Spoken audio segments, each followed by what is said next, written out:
yang bisa membuat seorang pria setia sampai mati. Bukanlah cinta, melainkan sebuah keyakinan. Dewi kehancuran ilusi. Jadi, setelah melakukan perjalanan waktu ke masa lalu, saat sistem menyuruh sang gadis untuk menaklukkan putra mahkota yang terluka parah, ia tidak langsung menggunakan analgin yang diberikan oleh sistem, dan muncul pada kesempatan pertama. Sebaliknya, setelah mereka terjebak selama 3 hari, barulah ia muncul perlahan dari dalam kabut tebal sambil membawa pengeras suara. Siapakah kalian? Mengapa kalian memasuki tempat ini? Putra mahkota Jiang Tian melihat bibir wanita itu bergerak. Tetapi suaranya terdengar dari segala arah. Apakah mereka benar-benar telah bertemu dengan dewa? Jiang Tian ragu sejenak. Lalu melangkah maju beberapa langkah dan membungkuk memberi hormat. Kami terjebak dalam perangkap musuh. Dan tanpa sengaja memasuki tempat ini, kami telah mengganggu ketenangan Dewi. Semoga Dewi tidak menyalahkan kami. Dewi adalah panggilan yang sangat terhormat. Meskipun ia juga tidak tahu apakah wanita di hadapannya adalah dewa atau iblis. Yang jelas dia adalah sosok yang tidak bisa dilawan oleh manusia biasa. Suiran menatap Jiang Tian dengan ekspresi datar. Arah barat daya, 15 li. Kalian pergilah. Terima kasih atas pertolongan Dewi. Jiang Tian menghela napas lega. Mereka telah terperangkap di sini selama 3 hari. Akhirnya mereka tahu jalan keluarnya. Tetapi melihat wanita itu hendak pergi setelah berbicara, hatinya menegang dan ia memberanikan diri untuk memanggilnya. Dewi, mohon tunggu sebentar. Bolehkah hamba memohon Dewi untuk menyelamatkan nyawa saudaraku? Suiran menatap Jiang Tian dengan tenang. Aku bisa menyelamatkannya. Tetapi, apa yang akan kalian berikan sebagai gantinya? Jiang Tian terdiam. Manusia biasa menyukai emas, perak, dan harta karun. Tapi hal-hal yang dianggap berharga oleh manusia biasa. Akankah Dewi di hadapannya ini peduli? Detik berikutnya, sebuah botol giok muncul di tangannya. Sudahlah, pertemuan kita adalah takdir. Kalian memiliki jasa baik dalam diri kalian.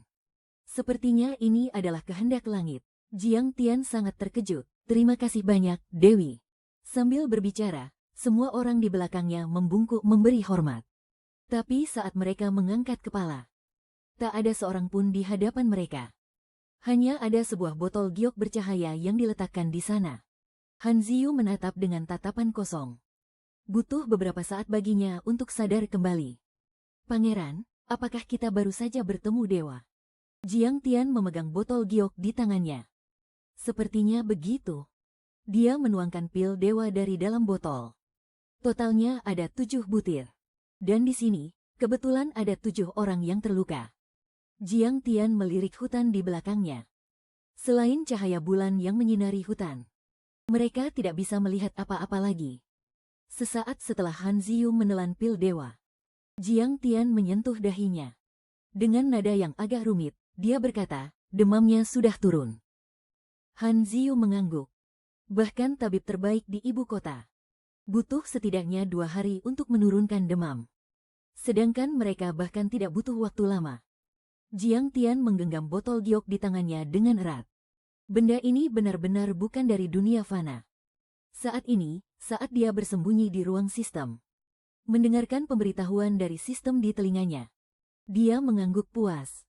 Target Gong Lue, Jiang Tian, poin afeksi bertambah 20. Terpesona. Target Gong Lue, Han Ziyu, poin afeksi bertambah 60. Merasa berterima kasih. Sistem melihat 80 poin afeksi yang didapat Tuan hanya dengan sekali muncul. Sistem berubah wujud menjadi anak kucing, muncul dan menggesekkan diri padanya. Tuan hebat sekali. Tapi mereka akan segera pergi sekarang. Apakah Tuan tidak akan mengikuti mereka? Kenapa harus terburu-buru? Suran menarik selimutnya dan menguap. Kita ini sekarang seorang dewi. Dewi mana yang bersikap begitu tergesa-gesa? Setelah beberapa saat, Suran baru bertanya pada sistem, apakah mereka sudah pergi? Sistem yang sedang menyembunyikan cakarnya menjawab. Orang-orang yang datang menyelamatkan mereka sudah bertemu, Tuan. Bukankah Tuan bilang kita tidak perlu mengikuti mereka? Suran bangkit. Tentu saja aku tidak perlu ikut dengan mereka. Tapi, sebagai dewi penyelamat mereka, Saat mereka pergi, mereka pasti akan bersujud kepadaku. Kalau aku tidak muncul, bagaimana orang lain akan percaya? Di sisi lain, tak disangka pada hari itu, ternyata ayah kaisar sendiri yang datang membawa orang untuk mencari mereka. Di hadapan orang luar, Jiang Mouhuan tidak bisa terlalu belak-belakan. Tapi setelah masuk ke dalam tenda militer, Jiang Mouhuan menjadi seperti seorang ayah biasa. Memeluk putranya sendiri. Syukurlah kau masih hidup. Kudengar rombongan kalian terluka. Jiang Tian termenung. Ananda juga tidak tahu apakah ini perlindungan dari langit. Tapi Ananda memang bertemu dengan seorang dewi. Kaisar dari dinasti sebelumnya mengejar keabadian dan umur panjang, membuat rakyat hidup dalam penderitaan. Jadi, Jiang Mouhuan tidak percaya pada hal-hal gaib. Namun, dia mengenal putranya sendiri. Apakah orang ini meminta sesuatu? Tidak. Sang Dewi menghilang tanpa jejak setelah meninggalkan pil dewa. Rombongan Ananda tidak sengaja masuk ke tempat ini. Sepertinya kami telah mengganggu ketenangan Sang Dewi. Karena itulah kami diberi cobaan. Lalu menurutmu, dari mana asal orang ini? Jiang Tian ragu-ragu cukup lama, lalu menggelengkan kepala. Ananda tidak bisa menilainya. Yang pasti, dia memang tidak seperti manusia biasa. Dia juga tidak terlihat seperti orang jahat. Setidaknya, pil dewa itu benar-benar menyelamatkan nyawa kami. Tak peduli apapun identitasnya. Tapi karena dia telah menyelamatkanmu. Sebelum kita pergi dengan selamat, kita harus menyiapkan altar persembahan untuk berterima kasih pada Sang Dewi. Siapa tahu keluarga Jiang kita memang berjodoh dengan dewa. Maka, saat Suran dan sistemnya tiba, mereka melihat Jiang Mouhuan sedang memimpin Jiang Tian melakukan upacara persembahan. Sistem melihat pemandangan ini dengan sangat terkejut. Menurut tingkat kesulitan penaklukan, Jiang Mouhuan dan Jiang Tian adalah target yang paling sulit ditaklukkan. Bahkan salah satu dari mereka saja sudah cukup untuk membuat para host gagal total. Meskipun berkata sambil tersenyum, kaisar mana yang bisa menolak godaan dewa? Konfusius, yang ini seharusnya kamu, kan? Sistem itu bingung, bisa diganti tidak? Kalau begitu, bisa saja. Di sisi lain, Jiang Mouhuan memasuki hutan. Seorang pejabat membacakan dengan lantang naskah persembahan yang ditulis semalaman. Namun, hutan itu tetap hening, tidak ada reaksi sama sekali. Ia merasa sedikit kecewa. Namun, ia langsung berpikir kalau memang seharusnya begitu. Jika orang itu benar-benar ada, mana mungkin ia akan muncul begitu saja di hadapan manusia? Jiang Mouhuan pun berbalik. Mungkin kita memang tidak berjodoh dengan dewa. Ayo kita kembali ke istana dulu. Ibu Suri masih menunggu kabar dari kita. Detik berikutnya, wajah Han Ziyu menegang saat menatap ke depan. Yang mulia, hati-hati. Jiang Mouhuan berbalik. Seekor harimau putih raksasa. Ia belum pernah melihat binatang seperti itu. Ukurannya setidaknya 3 kali lebih besar dari harimau biasa. Postur tubuhnya lebih mirip seekor banteng yang kekar.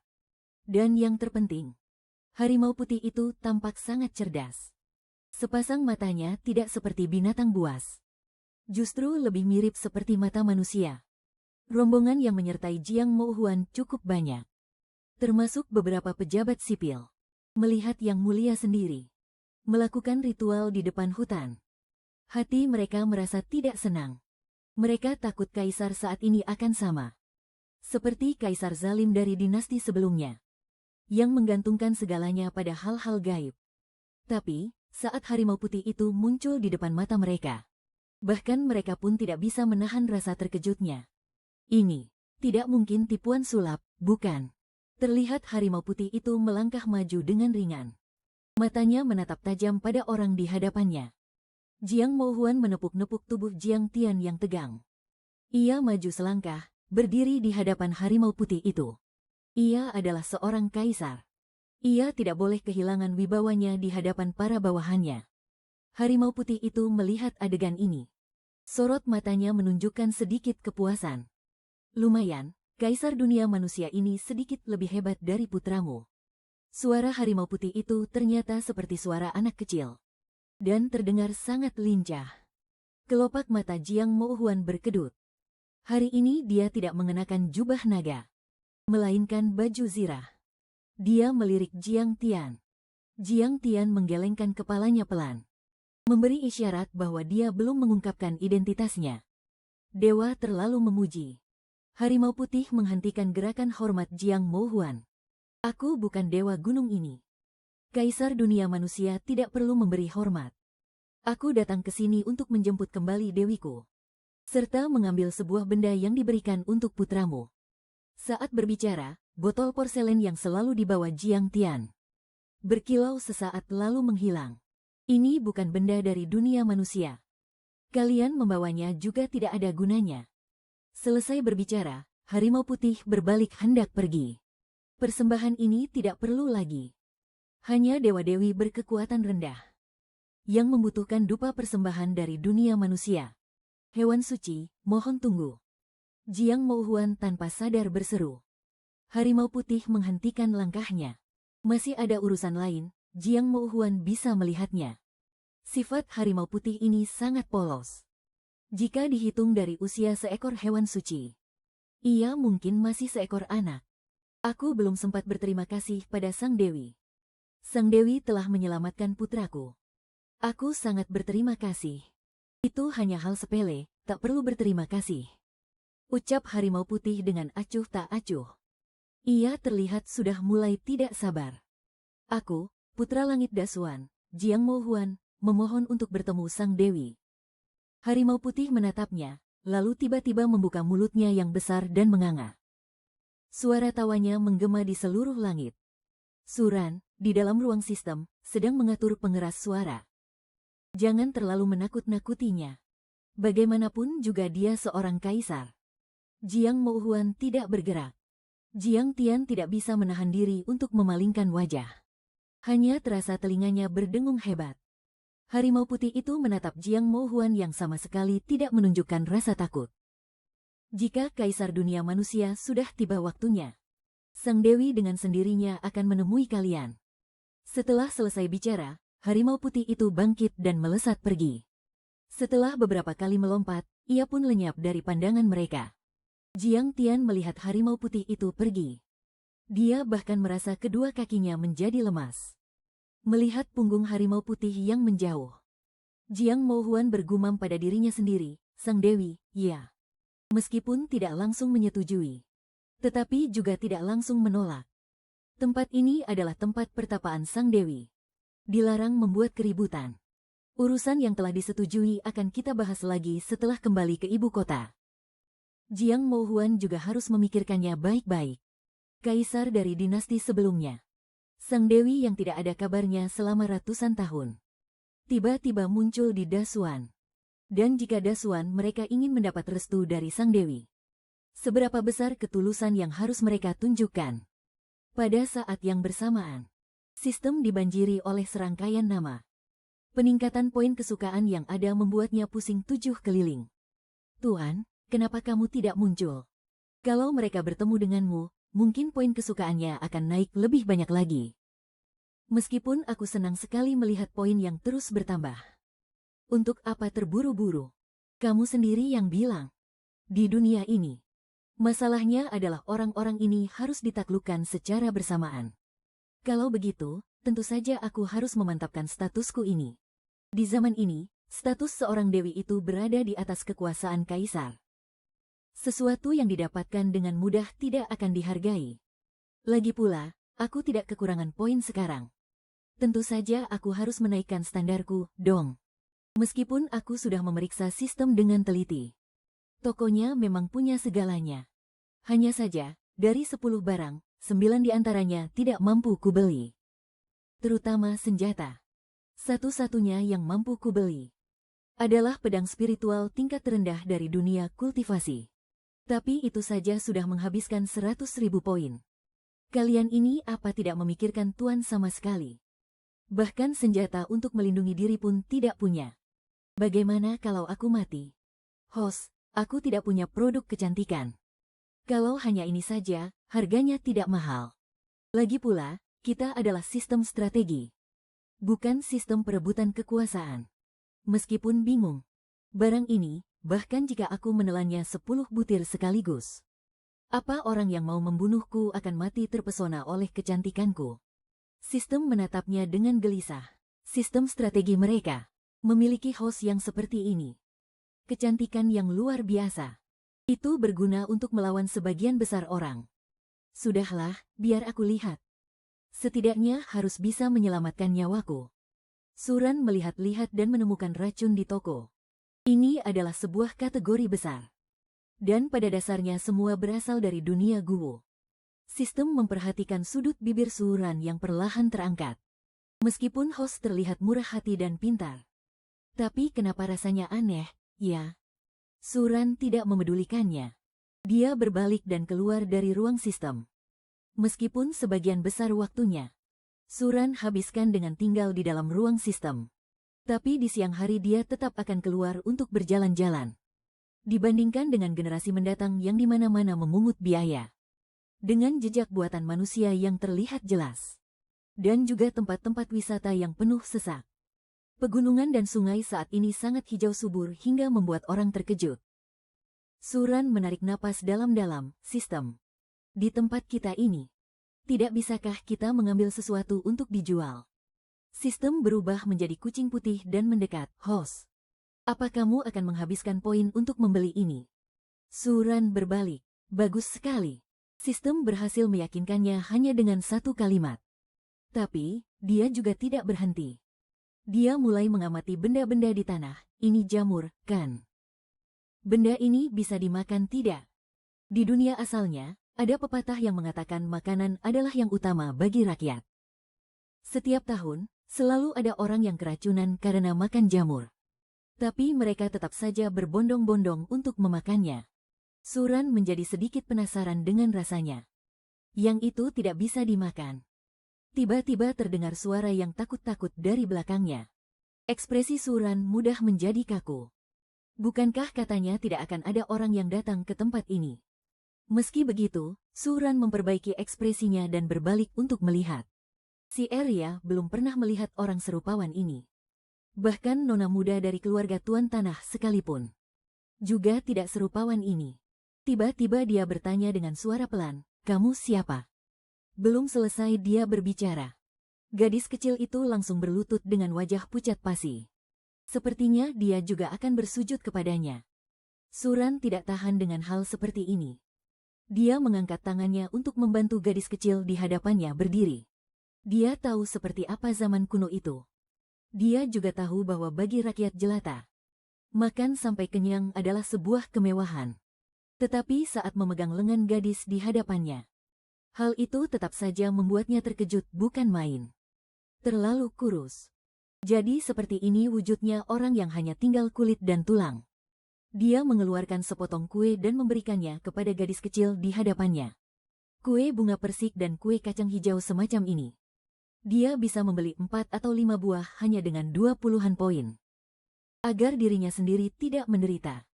Suran telah menimbun banyak sekali di ruang sistemnya. Si Arya mungkin sudah terlalu lapar.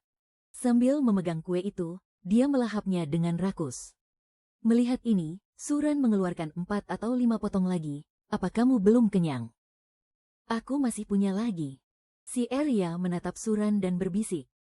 Bolehkah hamba membawanya pulang untuk ayah dan ibu hamba? Suran mengangguk. Kalau sudah kuberikan padamu, berarti itu milikmu. Sambil berkata begitu, dia berbalik untuk pergi. Si Arya pun mengikutinya.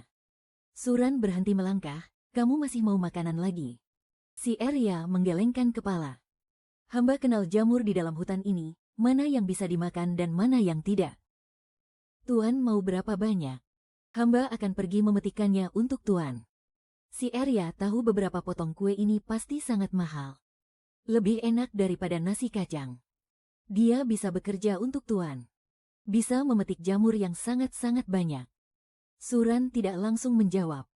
Dia hanya membawa gadis itu berjalan menuju tempat berkemah yang telah dia siapkan. Ada ayunan yang indah serta meja batu yang halus. Bantalan duduk yang lembut. Di atasnya juga ada teh dan kudapan. Memandangi si Arya di hadapannya. Sistem sedikit tertegun. Tuan rumah, apa yang akan kau lakukan? Suran berbicara dengan nada pasrah.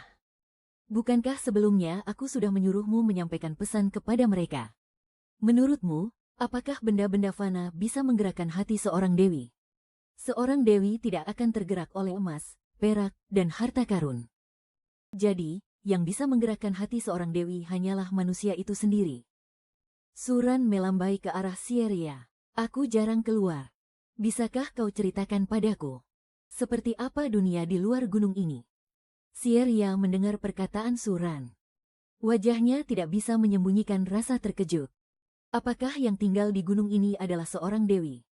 Suran mengangkat jarinya ke bibir dan berdesis pelan. Set, itu rahasia. Sieria menelan ludahnya dengan susah payah. Dia bertemu dengan seorang dewi. Suran bertanya lagi padanya, siapa namamu? Sieria, itukah namamu? Sieria mengangguk dengan sedikit gugup. Kakak perempuanku bernama Daya. Aku juga punya 2 adik perempuan, namanya Sanya dan Sia. Ibu juga melahirkan 2 adik laki-laki, namanya Situ dan Sizu. Tempat terjauh yang pernah didatangi Sieria adalah kota kecil. Dia menceritakan kepada Suran tentang desanya, tentang kota kecil itu, dan juga tentang keluarganya. Situ sakit. Bibi bilang Situ akan meninggal, harus dibawa ke tabib. Tapi di rumah hanya tersisa 100 koin. Kami tidak sanggup membayar tabib. Karena itu, kami semua pergi ke gunung untuk memetik tanaman obat. Tapi kami tidak tahu yang mana tanaman obat. Jadi kami memetik banyak sekali dan menunjukkannya kepada paman di desa. Paman yang akan membawanya ke kota. Suran mendengarkan dengan tenang, raut wajahnya tidak berubah. Dewa tidak akan tergerak oleh sedikit penderitaan dan kesedihan. Kau tidak tahu apa penyakit adikmu. Dia bahkan sudah tidak bisa menelan air tajin. Meskipun aku bukan tabib. Terlebih lagi orangnya tidak ada di hadapanku. Sieria tinggal di gunung untuk waktu yang sangat lama. Lalu dia memanfaatkan waktu senja untuk diam-diam turun gunung. Suran kembali ke ruang sistem. Kak, apa aku ini terlalu berbelas kasih? Aku bisa menyelamatkan orang. Tapi aku tidak bisa menyelamatkan semua orang. Masa aku harus menyelamatkan semua orang yang kulihat? Si kucing sistem sedang bermain game. Mendengar ucapan Suran, ia menjadi serius untuk sesaat, tidak seperti biasanya. Kami adalah dewa utama. Yang kami ciptakan adalah yang paling canggih di dunia ini. Instrumen yang paling presisi. Tapi dewa utama malah meminta kita untuk terikat dengan seorang host. Bukannya menjalankan misi sendiri. Jadi, selama tidak menyimpang dari misi utama, kami tidak akan terlalu banyak ikut campur. Dengan kata lain, hanya manusia yang bisa menyelamatkan manusia. Suran menopang dagunya. Pantas saja hari ini kamu begitu pendiam. Di sisi lain, di dalam istana, para pejabat sipil dan militer sedang berdiskusi. Bagaimana cara membuat seorang dewi turun ke kerajaan Dasun? Namun, lebih banyak orang yang merasa sedih dan geram. Kaisar mereka ini, apakah juga akan menempuh jalan yang sama seperti dinasti sebelumnya? Keesokan harinya, pagi-pagi sekali, Suran terbangun oleh teriakan sistem. Host, tingkat kesukaan banyak orang sudah menjadi negatif. Suran bangkit dengan perlahan. Kenapa panik? Ini bukan hari pertamamu mengetahui betapa sulitnya dunia ini. Tapi sebelumnya, bukankah tingkat kesukaan sangat mudah didapatkan? Itu, kan baru beberapa orang saja. Kenapa terburu-buru? Tunggu saja sampai aku muncul dengan cara yang memukau mereka. Semuanya akan kembali menjadi positif secara alami. Tidak ada orang yang akan mengabaikan sebuah kehidupan yang nyata. Yang mereka benci hanyalah para penipu. Si Arya datang sangat pagi. Ia membawa banyak barang di dalam keranjang bambunya. Dia sudah menunggu di samping sejak pagi. Kenapa kamu datang lagi? Hanya dalam sekejap mata, sebuah suara tiba-tiba muncul. Disusul dengan munculnya sesosok bayangan di atas ayunan. Sudah kubilang kamu tidak perlu melakukan apa-apa. Sieria membawa keranjang itu kemari. Ayah dan ibu membawa uang perak untuk mengobati Situ. Kemarin, setiap orang di rumah mendapat bagian kue. Dalam ingatan Sieria, semalam adalah hari paling bahagia bagi keluarga mereka. Kue yang wangi, manis, dan lezat. Dan juga ada satu batangan perak yang begitu besar. Ayah dan ibu berkata kami tidak boleh memanfaatkan dewa. Ini adalah barang terbaik yang keluarga kami miliki. Dewa mungkin tidak akan meliriknya. Tapi kami akan berusaha keras mendapatkan uang perak untuk membeli barang yang lebih baik bagi dewa. Dia menunduk melirik isi keranjang itu. Di antara makanan-makanan ini sepertinya juga ada sepotong kecil daging asap. Bagi sebuah keluarga petani biasa, ini sungguh persembahan yang sangat berharga. Bawa pulang saja. Aku tidak butuh persembahan. Aku hanya melihat takdir. Lagi pula, aku tidak menyantap makanan dari dunia fana. Raut wajah Sieria menjadi sedikit muram. Suran menatapnya dengan tenang. Beberapa saat kemudian, dia dengan lembut menyentuh dahi gadis itu. Tidak perlu merasa bersalah. Aku sangat menyukaimu.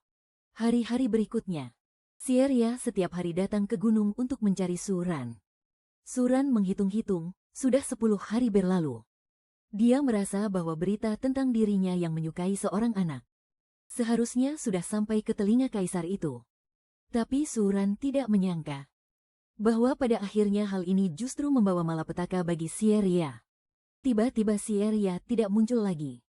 Sistem melihat Suran yang tampak melamun. Apa dia dijemput oleh orang-orang dari ibu kota? Suran menggelengkan kepalanya. Kaisar itu kan tidak bodoh. Ada orang yang bisa mendekatiku, dia pasti akan sangat senang. Apa kau tidak bisa memeriksanya? Sistem menggelengkan kepalanya. Dia hanyalah penduduk biasa, bukan target misi. Tidak bisa diperiksa. Suran mengerutkan kening. Aku selalu merasa caraku ini terlalu sederhana dan gegabah. Aku khawatir akan mendatangkan masalah baginya. Barang-barang itu bisa diberikan kepada kaisar, juga kepada pangeran. Tapi mungkin tidak seharusnya diberikan kepada keluarga petani biasa. Sambil mengusap keningnya. Mungkin karena semua berjalan terlalu lancar setelah dia datang ke sini. Dia ternyata baru sekarang mengkhawatirkan hal-hal ini. Saat sedang berpikir apakah harus turun gunung untuk melihat keadaan, seseorang datang mendaki gunung. Dia adalah seorang gadis yang sedikit lebih tua. Dewi Peri. Tolong selamatkan Arya. Saya mohon. Si Daya berlari sekuat tenaga. Tapi sejauh mata memandang, yang terlihat hanyalah pepohonan tinggi. Kamu siapa? Ada apa dengan Arya? Suara itu muncul dengan sangat tiba-tiba. Si Daya menatap wanita yang tiba-tiba muncul tak jauh dari hadapannya. Meskipun dia sudah bersiap-siap, tapi dia tetap saja tertegun sejenak.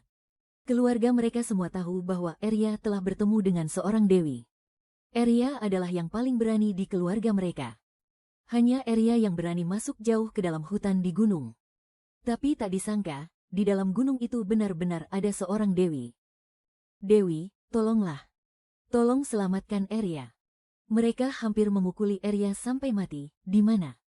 Di sini. Setelah mengatakan itu, sistem itu berubah wujud menjadi seekor harimau putih.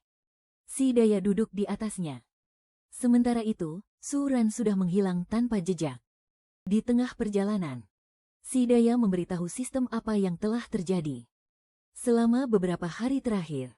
Intinya adalah, anak laki-laki keluarga Si ternyata pergi ke kota untuk berobat. Keluarga Si diawasi oleh orang-orang yang berniat jahat. Mereka mengira keluarga Si mendapatkan rezeki nomplok. Mereka ingin tahu dari mana rezeki nomplok itu berasal. Keluarga Si adalah keluarga yang sangat miskin. Siapapun yang punya sedikit kekuasaan bisa datang dan menindas mereka. Sekelompok orang tiba-tiba menyerbu masuk ke rumah keluarga Si. Mereka menyeret semua anggota keluarga Si pergi. Si Daya berhasil melarikan diri di tengah jalan. Keluarga Si tidak punya pelindung sama sekali. Satu-satunya hal yang bisa ia pikirkan untuk menyelamatkan Syria hanyalah sang dewa yang ada dalam legenda itu. Di saat yang bersamaan, pihak istana akhirnya menerima kabar. Meskipun ada sedikit salah perhitungan, Jenderal Meng Huan memang meninggalkan orang-orangnya di sekitar sana. Tetapi, dia hanya memberitahu hakim daerah. Katanya, jika ada pergerakan aneh di gunung, kabar itu harus segera dikirim ke ibu kota. Karena Sang Dewi Maha Tahu. Mereka takut membuat Sang Dewi marah, jadi mereka tidak menempatkan mata-mata. Tak disangka, semuanya malah menjadi seperti ini. Saat Jiang Tian dan pasukannya tiba dengan tergesa-gesa, Di sepanjang jalan awan hitam bergulung-gulung. Guntur menyambar dengan dahsyat. Jiang Tian hampir merasa petir itu akan menyambar tubuhnya kapan saja. Han Ziyu mendongak ke atas. Situasi apa ini? Ekspresi Jiang Tian tampak muram. Beliau marah. Waktu terus berjalan. Orang-orang di tempat itu sudah bersujud di tanah. Hanya Sang Dewi yang berdiri seorang diri di sana. Dan di hadapan Sang Dewi, beberapa orang menangis meraung-raung di atas sesosok tubuh kecil. Di perjalanan, Jiang Tian sudah menerima pesan dari mata-matanya. Mereka memang berhasil mengendalikan situasi. Tetapi, mereka terlambat satu langkah. Keluarga anak itu berkata bahwa benda itu pemberian Sang Dewa. Hanya anak itu yang mati-matian menolak bicara. Saat terus dipaksa, dia malah membenturkan kepalanya ke batu. Ketika Jiang Tian mengetahui hal ini, pandangannya langsung menggelap. Niat membunuh muncul dari lubuk hatinya. Bahkan ayahanda kaisar pun sedang memikirkan cara untuk mengambil hati Sang Dewi. Tapi sekarang, hal semacam ini malah terjadi. Dia hampir bisa membayangkan betapa kecewanya Sang Dewi pada dinasti Xuan Agung. Walaupun dia berdiri di sana, dengan wajah datar menatap sosok yang sekarat itu. Surya diam-diam mati-matian membuka-buka toko sistem. Sistem, apa kau tidak punya sesuatu yang bisa menghidupkan orang mati? Tuan rumah, ini sama saja dengan keabadian. Hal itu tidak sesuai dengan aturan dunia. Lagi pula host juga tidak mampu membelinya. Sistem tidak mengatakannya. Dia bisa merasakannya. Meskipun sekarang, dia hampir terkubur oleh kesedihan dan rasa bersalah. Sistem melirik si Arya. Tapi dia belum mati. Satu napas masih tersisa. Meskipun hatinya tergerak.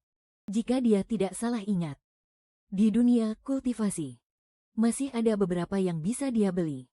Meskipun itu adalah pil tingkat yang sangat rendah. Tapi itu sudah cukup untuk manusia biasa. Jiang Tian memberanikan diri untuk maju. Salam, Dewi Paduka. Orang-orang di sekitar semua menundukkan kepala. Terutama para berandal yang tadi memaksa keluarga Si. Saat ini, mereka diliputi ketakutan dan kengerian. Tidak ada yang menyangka gadis kecil dari keluarga Si itu ternyata lebih memilih bunuh diri daripada harus membuka mulut. Terlebih lagi, mereka tidak menyangka apa yang dikatakan keluarga Si itu benar. Putri keluarga Si benar-benar bertemu dengan dewa. Saat wanita ini datang melayang di udara, langit yang semula cerah tiba-tiba tertutup awan gelap. Guntur bergemuruh, seolah-olah langit sedang murka. Meskipun Sang Dewi tidak berbicara, Jiang Tian hanya bisa memberanikan diri untuk berbicara. Dewi Paduka, mohon ampuni kami. Untuk masalah ini, kami pasti akan memberikan penjelasan kepada keluarga Si. Dia bertanya dengan suara rendah. Kemudian, dia memilih ilusi bumi berguncang, gunung bergetar dari toko. 30.000 poin per menit. Termasuk juga awan gelap yang ada sekarang. Setiap menit adalah uang. Tapi Jiang Tian tidak mau memedulikan semua ini sekarang. Akhir hidup si Arya membuatnya teringat akan sesuatu. Di zaman di mana nyawa manusia tidak berharga seperti rumput. Bahkan kaisar pendiri negara mungkin tidak akan mencintai rakyatnya seperti ini.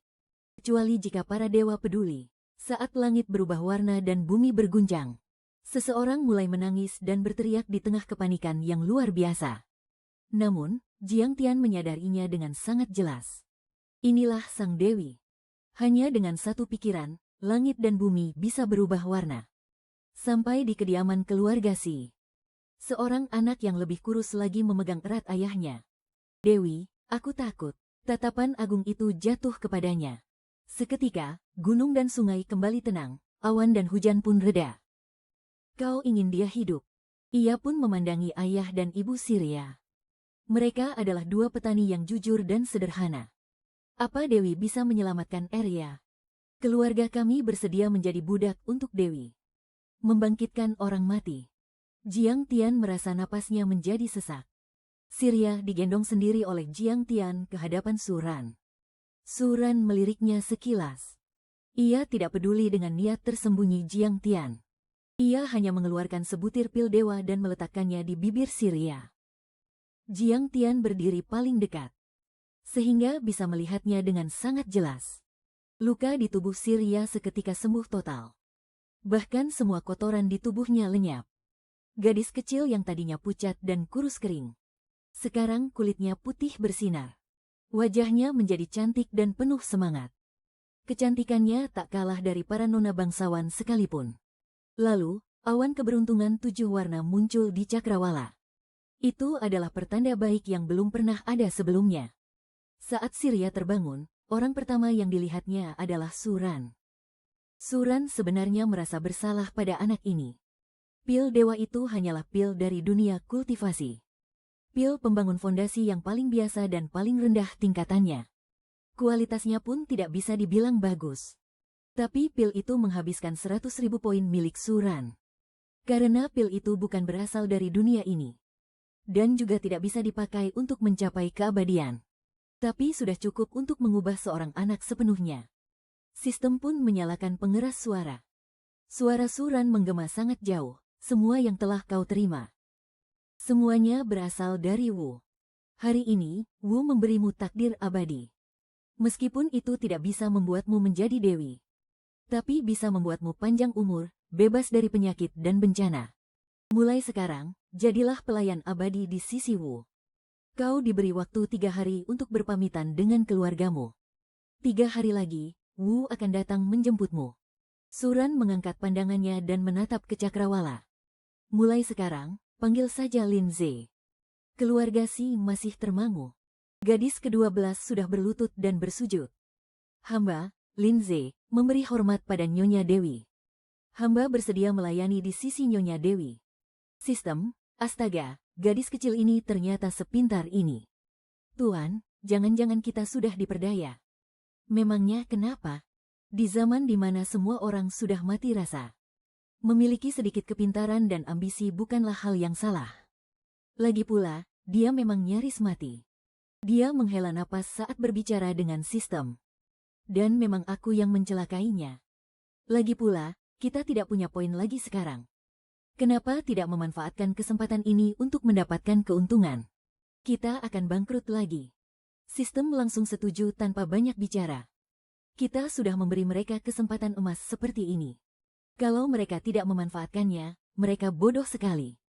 Suran berbalik badan.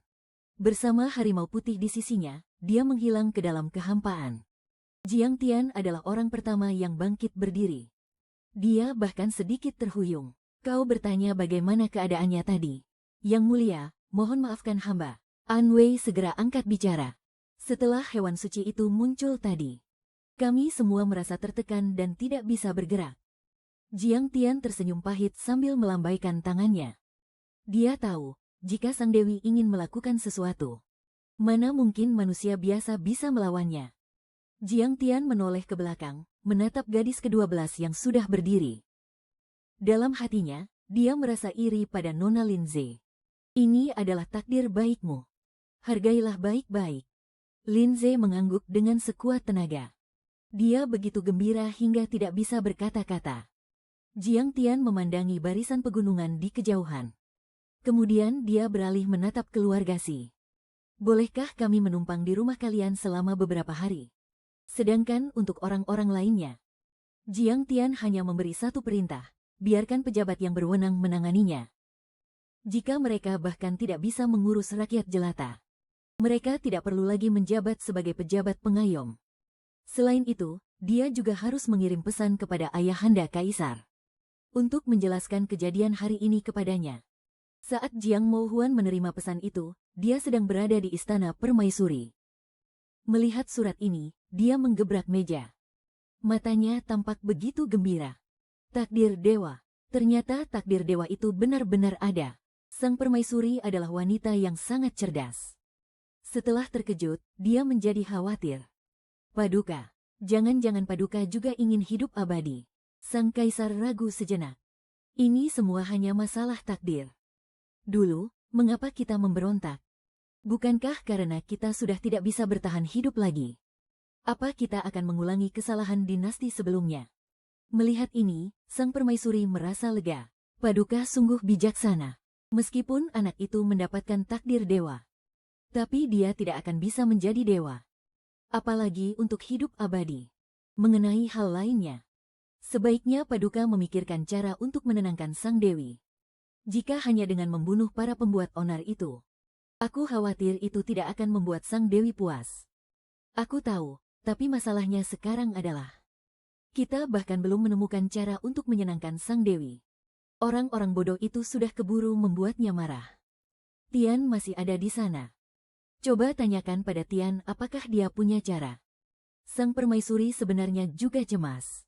Untungnya, saat Jiang Tian pergi kali ini, dia membawa serta banyak putra pejabat penting istana. Kemarahan Sang Dewi tidak mungkin ditanggung oleh putraku seorang diri, kan? Beberapa hari ini, keluarga Si benar-benar mendapat durian runtuh. Entah orang lain merasa iri atau cemburu. Semua itu tidak memengaruhi keluarga Si. Bahkan putra mahkota yang menyokong keluarga Si kini tersiingi oleh si Arya. Pamornya menjadi tidak begitu menarik perhatian lagi. Ibu si Arya menasihati putrinya. Orang terpandang itu bilang, nanti keluarga kita juga bisa pindah ke ibu kota. Kamu nanti juga akan menjadi seorang dewi. Jadi, jangan terlalu memikirkan kita di rumah lagi. Layanilah sang dewi dengan baik, itu sudah cukup. Mulai sekarang, Arya kita tidak akan dipanggil Arya lagi. Dia harus dipanggil Linze. Nama ini sungguh indah didengar. Benar-benar nama yang pantas dari seorang dewi. Sementara itu, Jiang Tian sekarang berada di dekat hutan pegunungan. Sambil menatap orang-orang di hadapannya, dia pun angkat bicara. Baiklah, katakan semua. Bagaimana cara kita melapor pada sang dewi? Suasana menjadi hening. Jiang Tian akhirnya memijat pelipisnya. Ayah kalian sudah mencoba segala cara. Hanya agar kalian bisa ikut denganku. Aku khawatir ayahanda kaisar dan bibi juga tertipu oleh cara-cara itu. Sekarang kalian semua sudah melihatnya sendiri. Karena sudah begini, ayo bicaralah. Han Ziyu bergumam tak puas. Karena mereka tidak percaya. Ya suruh saja mereka datang sendiri. Kenapa harus menyusahkan kita? Benar, setelah mereka datang dan melihat sendiri, mungkin saja para orang tua itu akan lebih takut dari kita. Putra bungsu Jenderal Agung Zhang Nan adalah yang paling berani. Ayahnya adalah orang yang sangat kolot dan serius. Dulu, saat Yang Mulia berkata untuk memuja Sang Dewi, orang tua itu hampir saja menunjuk hidung Yang Mulia dan memarahinya. Awalnya dia juga tidak terlalu percaya. Tapi sekarang, Song Che teringat kejadian kemarin. Dia sama sekali tidak tahu apa yang telah terjadi. Dia hanya ingat sekilas ujung gaun yang melintas di sudut matanya. Selebihnya, ingatannya kosong. Apa sekarang waktunya membicarakan hal-hal seperti ini? Jiang Tian langsung membentak dengan keras. Lalu dia berbalik menatap orang yang sedari tadi hanya diam. Jibai, bagaimana menurutmu? Zhou Jibai yang namanya dipanggil pun mengangkat kepala. Jika itu manusia, tidak peduli wataknya seperti apa, aku punya cara untuk menghadapinya. Akan tetapi, Zhou Jibai, yang selama ini menjadi ahli strategi kelompok mereka, saat menghadapi makhluk dewata, kecerdasannya pun menjadi tidak berguna. Zhou Jibai teringat pemandangan saat Sang Dewi murka kemarin. Bahkan jika kaisar yang murka sekalipun, hukumannya paling berat hanyalah penggal kepala. Tetapi saat Sang Dewi murka, dia hanya perlu berdiri di sana. Langit dan bumi pun akan merespons. 3 hari kemudian, Arya bersujud kepada ayah dan ibunya.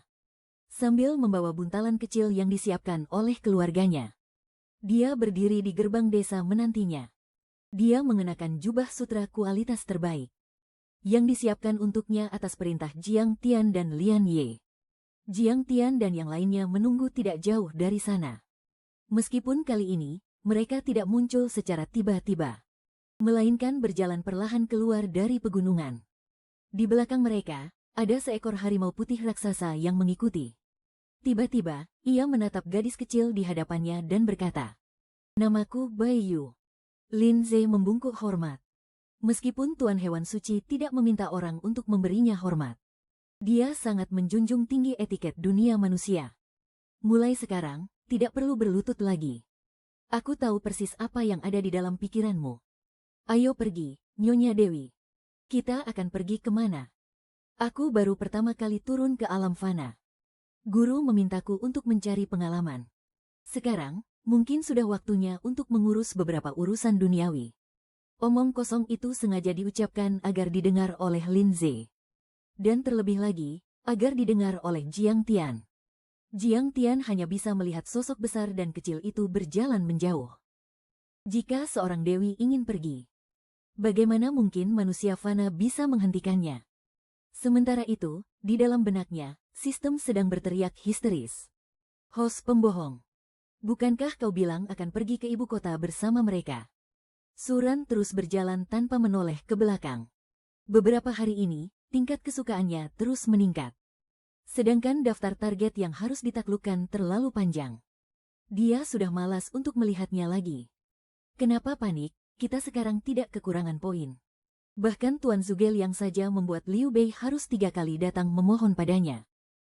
Dengan statusku ini, paling tidak mereka harus datang 5 atau 6 kali, kan? Sistem itu mengibas-ibaskan ekornya. Host, kenapa kau santai sekali? Ini namanya strategi mengulur pancing untuk tangkapan besar. Ngomong-ngomong, soal dinasti ini. Kira-kira setara dengan dinasti apa, ya, di duniaku? Mungkin periode dinasti Sui dan Tang. Lalu, bagaimana keadaan sebelum itu? Dia tiba-tiba merasa penasaran. Dia ingin memahami situasinya terlebih dahulu. Tahu apa yang dibutuhkan Kaisar Dasuan.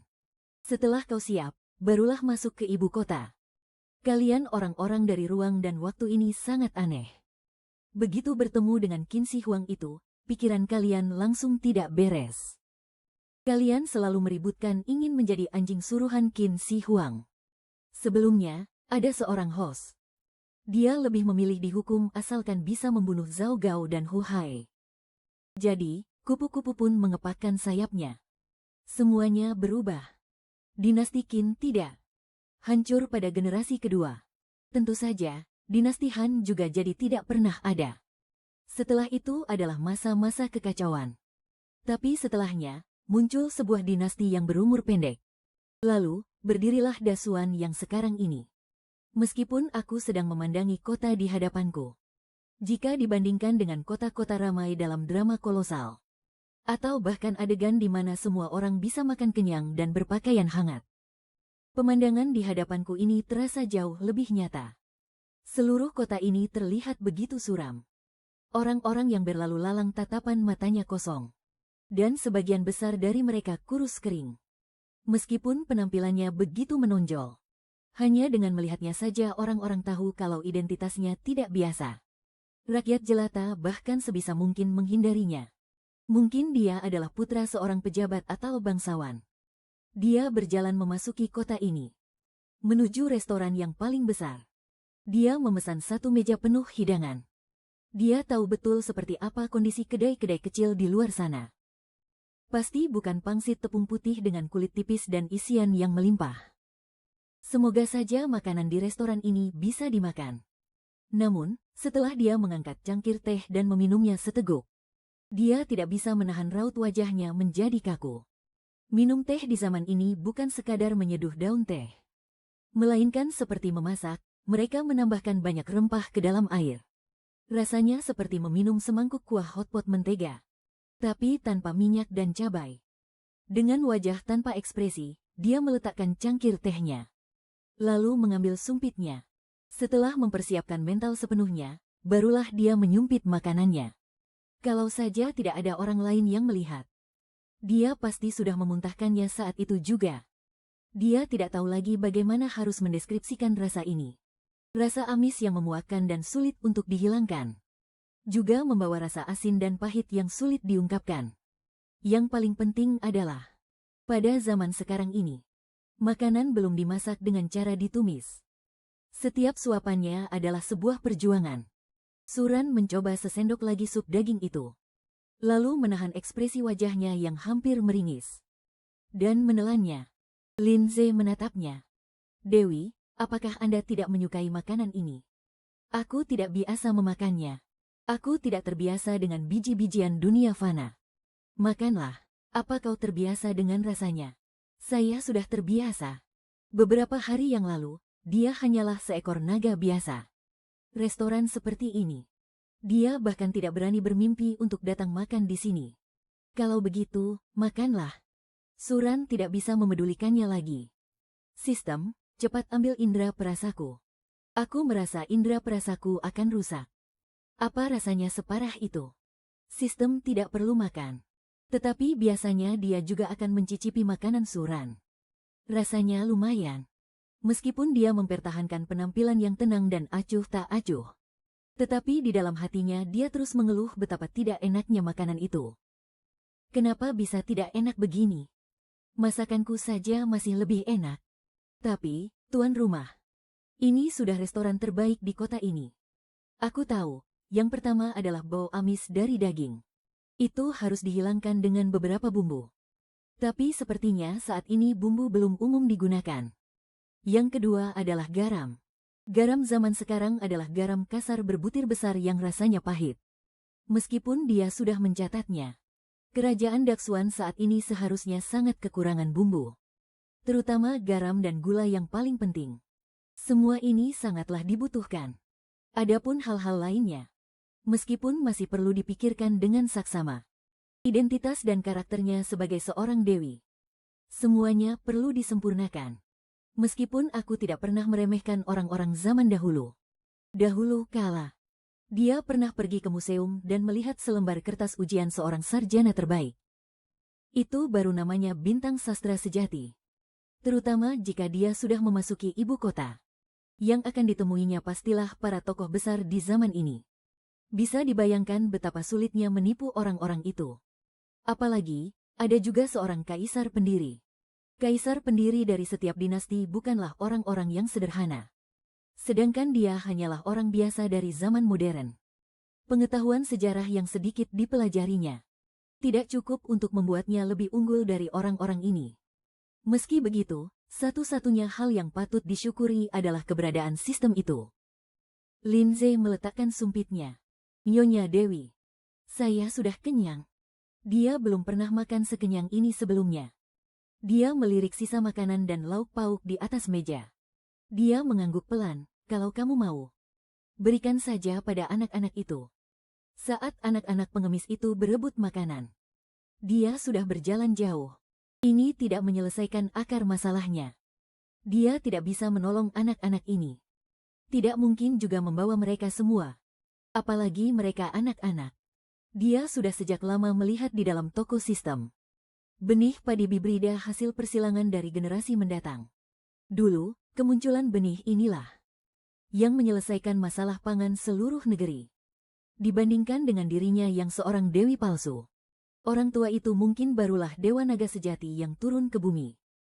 Tapi, berapa banyak benih yang dibutuhkan oleh seluruh negeri ini? Dan bagaimana cara dia bisa memberikan benih-benih ini? Semua ini bukanlah hal yang mudah. Ada juga biji-bijian lain yang hasilnya melimpah. Tapi semua itu belum waktunya untuk muncul. Suran berpikir dengan saksama. Pangan pasti akan menjadi prioritas utama nanti. Tuan rumah, target telah muncul. Suran tersadar dari lamunannya. Dia mengajak Lindsay membeli sebuah kereta kuda. Di saat inilah, keterbatasannya sebagai manusia biasa terlihat jelas. Sang dewi bisa terbang di atas awan dan menempuh ribuan mil dalam sehari. Tapi dia tidak bisa. Suran mengulurkan tangan dan mengelus kuda di hadapannya. Lalu memberinya sebutir pil. Pil penguat tubuh buatan sekte Yushu dari dunia kultivasi. Namun di mata orang lain, kuda yang tua dan lemah itu hanya dielus dengan lembut. Lalu seolah terlahir kembali. Berubah menjadi kuda dewa yang langka. Lindsay terbelalak. Tadi saat dia pergi membeli kuda, penjual itu meremehkannya karena masih muda. Dan hanya mau memberinya kuda tua ini. Tentu saja, Lindsay juga hanya membayar dengan beberapa keping koin tembaga. Namun, dia merasa sedih.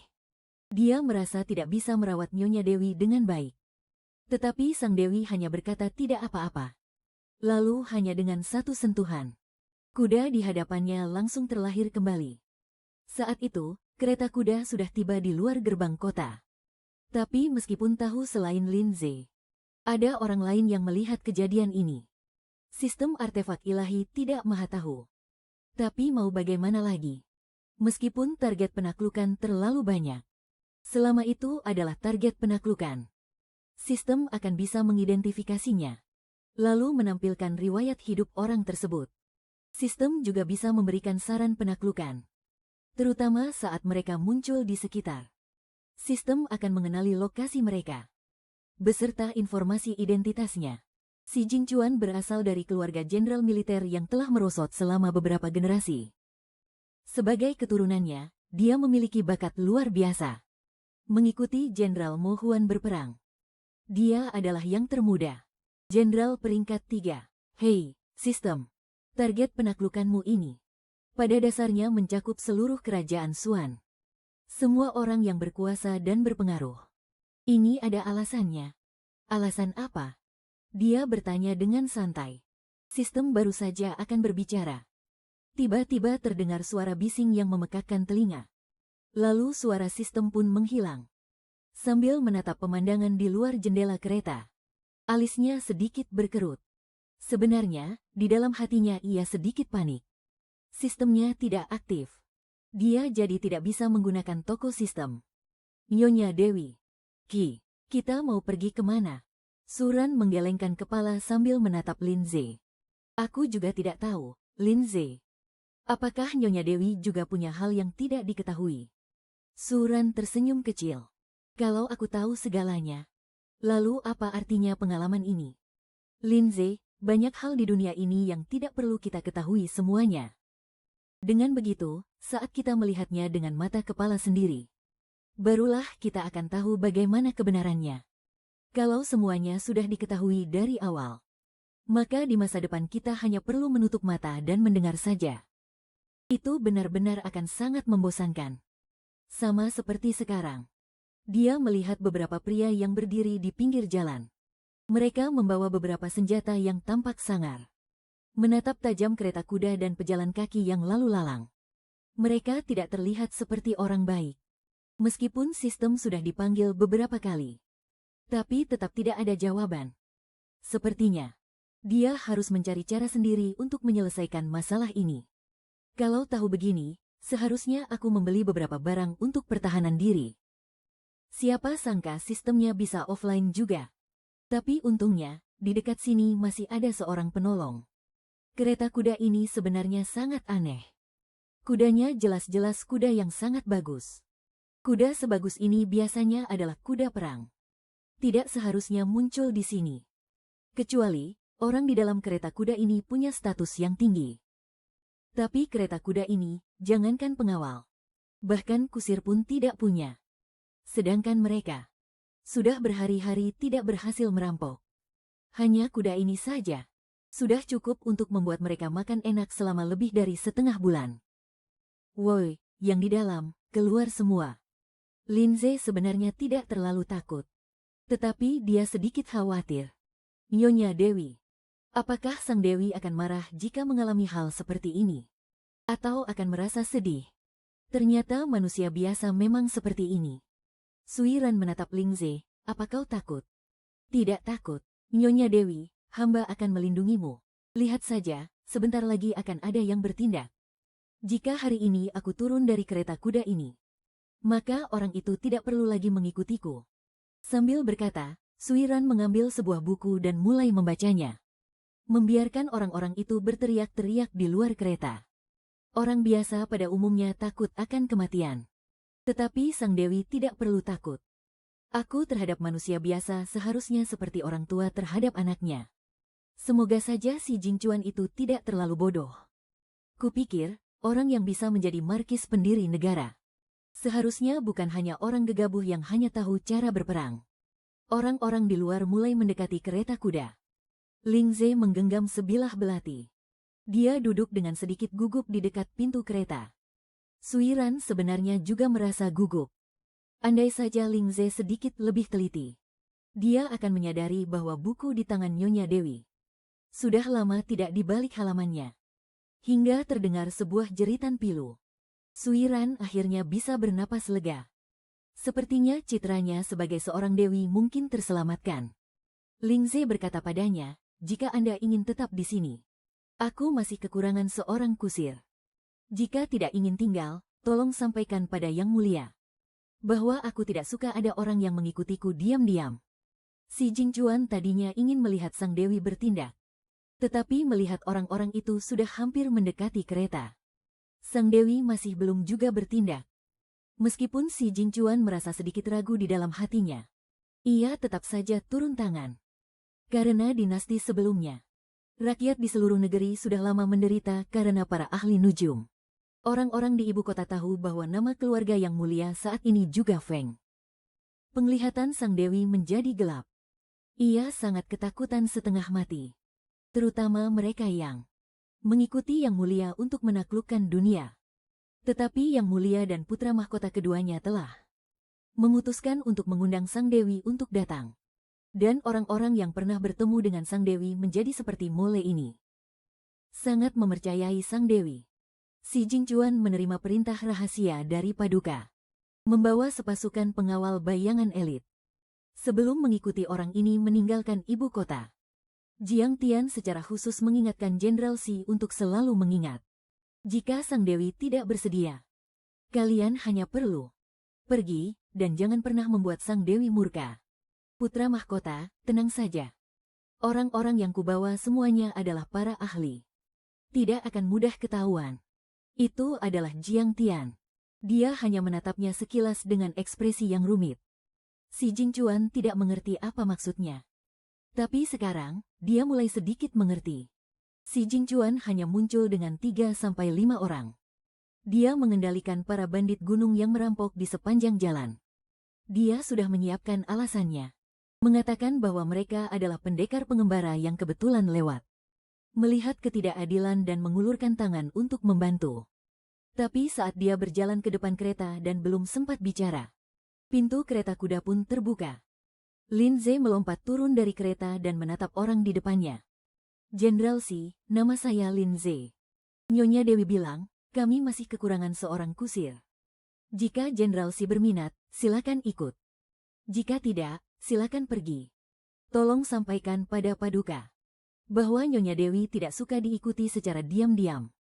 Dibandingkan dengan para pengawal bayangan di belakangnya yang terbelalak kaget, si Jingchuan justru anehnya sangat tenang. Paduka memang benar. Entah orang ini sang dewi atau bukan. Tapi dia jelas bukan orang biasa. Nona Lin Ze, ada satu hal yang tidak saya mengerti. Tadi, orang-orang ini begitu provokatif. Apakah sang dewi tidak merasa terganggu sama sekali? Mendengar itu, dia tahu kalau orang ini bukan orang yang gegabah. Di saat seperti ini pun, dia masih sempat untuk menguji. Nyonya Dewi berkata, mereka tidak bisa masuk ke dalam kereta. Kecuali Nyonya Dewi sendiri yang keluar. Tapi kalau sudah sampai saat itu, Lin Ze menatap si Jingchuan. Maka semua perbuatan Jenderal Si itu mewakili kehendak Kaisar Xuan Agung. Si Jingchuan akhirnya mengerti mengapa Yang Mulia Kaisar dan Putra Mahkota begitu berhati-hati. Karena mereka semua tahu, doa para manusia biasa hanya bergantung pada kesediaan Sang Dewi untuk turun tangan. Ini adalah ujian dari Sang Dewi untuk Xuan Agung dan Yang Mulia Kaisar. Dada si Jingchuan terasa sesak. Sekalipun Sang Dewi sangat pemaaf, dia tidak akan membiarkan manusia biasa mengujinya berkali-kali. Jika dia tidak bertindak barusan, orang-orang itu tidak akan melukai Sang Dewi. Tetapi bagi Xuan Agung, mungkin tidak akan pernah lagi mendapatkan belas kasihan dari Sang Dewi. Si Jingchuan memberi hormat ke arah kereta kuda. Beberapa saat kemudian, akhirnya seseorang di dalam kereta kuda itu angkat bicara, jalanlah. Dia sudah bersandar di dekat jendela kereta kuda. Selama statusmu cukup tinggi, kau tidak perlu berbicara terlalu banyak. Sepatah dua kata saja sudah cukup. Orang lain akan melengkapi sisanya dengan imajinasi mereka sendiri. Nyonya Dewi, Anda hendak pergi kemana? Dunia ini begitu luas. Tempat mana yang tidak bisa didatangi? Tempat mana yang mustahil untuk dikunjungi? Saat hari mulai gelap, si Jingchuan mengarahkan kereta kuda memasuki kota kecil terdekat. Kota kecil itu tampak kumuh. Terlihat lebih buruk daripada sebuah desa di zaman yang akan datang. Di seluruh kota kecil itu hanya ada satu penginapan, Si Jingchuan berinisiatif mengeluarkan uang perak. Setelah Suran turun dari kereta kuda, keraguan terakhir di dalam hatinya pun sirna. Bahkan keluarga bangsawan termewah di Suan Agung sekalipun tidak akan bisa membesarkan seorang wanita dengan sikap setenang dan seanggun ini. Namun, segala hal di dunia ini seolah bisa masuk ke dalam pandangannya. Bahkan gaunnya terbuat dari bahan yang belum pernah si Jingchuan lihat.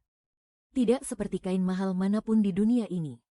Suran meliriknya sekilas, lalu membawa Lindsay masuk ke kamar. Si Jingchuan berpikir sejenak. Dia pun memutuskan mencari tempat duduk di aula utama. Dia perlu menenangkan diri sekarang. Lindsay sudah tertidur dari tadi. Sebaliknya, Suran sama sekali tidak bisa tidur.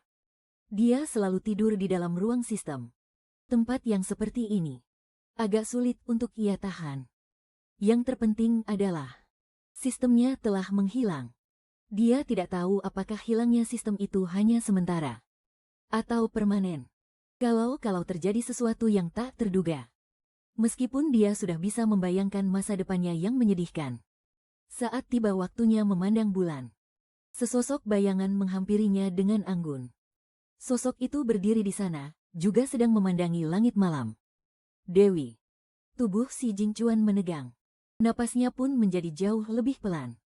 Meskipun sang Dewi yang agung tidak bersuara, hati si Jingchuan justru dipenuhi dengan kata-kata. Ia ingin mengatakannya, tetapi tidak tahu bagaimana harus memulai. Ia juga tidak tahu apakah sang Dewi bersedia mendengarkannya. Dewi, apakah Anda juga datang untuk menikmati bulan? Istana bulan sangatlah sunyi, aku pernah lama tinggal di sana. Istana bulan. Si Jingchuan menatap bulan purnama itu.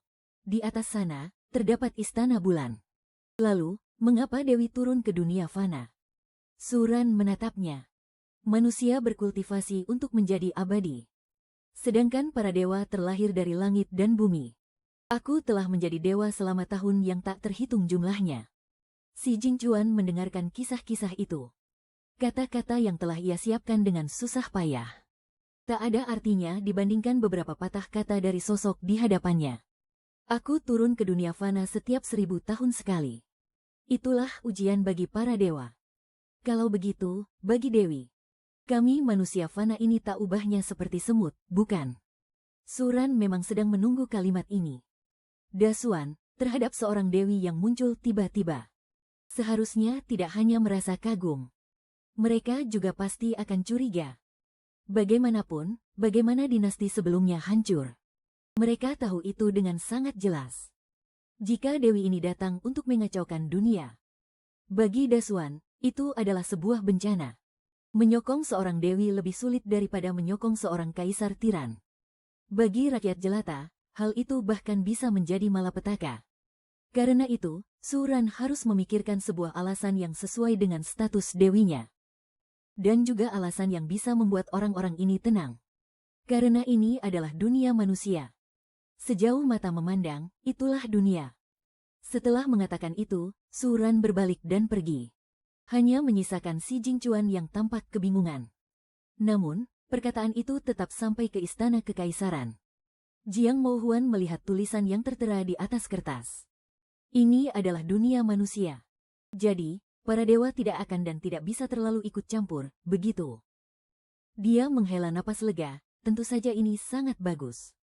Tapi ini juga berarti harapan untuk meminta sang Dewi membantu mereka telah menjadi semakin kecil. Jiang Mouhuan menatap langit untuk waktu yang lama. Kaisar dari dinasti sebelumnya mencari keabadian selama 100 tahun. Dan hanya berhasil membuat beberapa butir pil abadi. Sedangkan dirinya, baru saja naik tahta, langsung ada seorang dewi yang turun dari langit. Bukankah ini sama saja memberinya masalah yang sulit? Suran pergi setelah meninggalkan kalimat itu. Di satu sisi, semakin banyak bicara, semakin banyak kesalahan.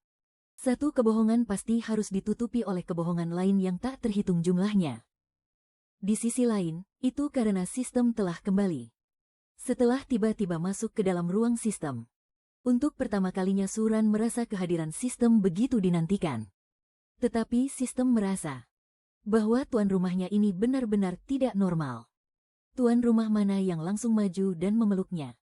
Lalu mengguncang-guncangnya sambil bertanya apa yang terjadi dan kemana saja dia pergi. Kalian juga bisa terputus. Tahu tidak, aku hampir mati. Sistem mengayun-ayunkan cakarnya. Melepaskan diri dari genggaman Suran. Tuan rumah. Itu adalah perintah bungkam dari sistem. Aku juga tidak bisa berbuat apa-apa.